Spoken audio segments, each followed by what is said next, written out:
안녕하십니까. 그것이 알고 싶다 카이의 최상용입니다. 오늘은 교계의 뜨거운 잠자인 하나님의 음성을 듣는 것이 가능한 것인지 그렇지 않은 것인지에 대해서 알아보려고 합니다. 성경을 무려 천독이나 하신 말통 목사 조상인 목사님께서 나오셨습니다. 예, 반갑습니다. 사람들이 흔히 성경을 읽고 하나님의 음성을 들었다 이러는데 사실 저는 이과 출신이거든요. 하나님의 음성 한 번도 들어본 적이 없어요. 근데 이게 진짜 가능한 건지. 저도 하나님의 음성을 사람 목소리 듣듯이 들어본 경험은 없습니다. 제 나름대로의 견해는 성경이 쓰여지기 전과 쓰여진 이후의 개념으로 일단 크게 정리하는 게 도움이 될 것 같은데요. 성경이 쓰여지기 전에는 당연히 하나님이 말씀하셨고, 모세야, 십계명 외웠니? 그 말씀하신 것을 당연히 그 음성을 들어야죠.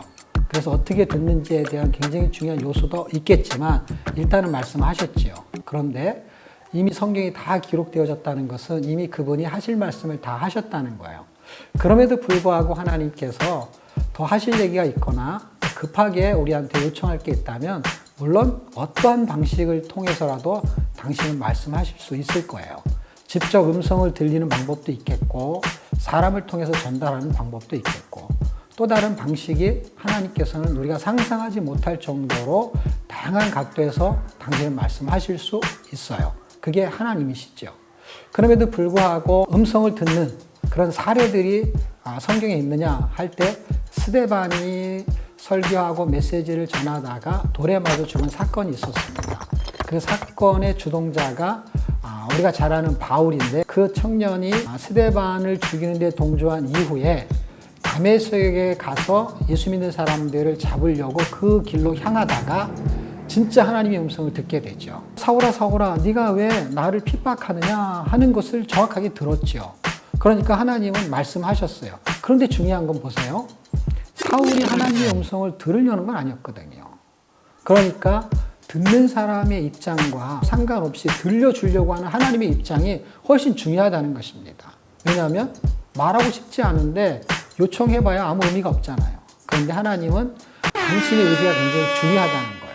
그런 의미에서 우리가 하나님을 요술램프 지니처럼 음성을 들으려고 하는 건지 아니면 하나님의 의도를 정확하게 알고 싶은 건지 그랬을 경우에 정확하게 성경은 하나님의 의도와 의지와 방향을 성경에 거의 다 기록해 놓으셨다는 겁니다.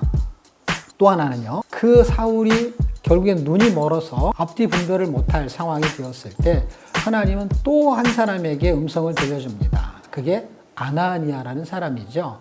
그 아나니아에게 하나님께서는 그 사울을 찾아가서 기도해 주라고 말합니다. 사울은 하나님의 음성을 들으려고 하지 않았을 상황이고 아나니아는 하나님의 음성을 들을 수 있는 상황이었다는 거예요. 그런데 하나님은 두 사람이 어떤 상황일지라도 당신이 원하시기만 하면 들려준다는 것이죠. 아나니아는 성경을 묵상하고 말씀대로 살려고 하는 그 상황에서 들려주었던 것이죠. 그런 의미로 볼 때 하나님의 음성은 나에게 주관적이지 않고 하나님한테 있는 객관성을 더 가져야 된다는 것이죠. 지금도 하나님은 정확하게 말씀하실 수 있어요. 그리고 이미 정확하게 말씀하셨어요. 그 음성을 들을 수 있는 귀가 열린다면 말씀을 통해서 사물을 통해서 사람을 통해서 주변 정세, 세상을 통해서도 하나님은 우리에게 계속 말씀하시고 있을 것입니다. 그 귀가 열리기를 축복합니다.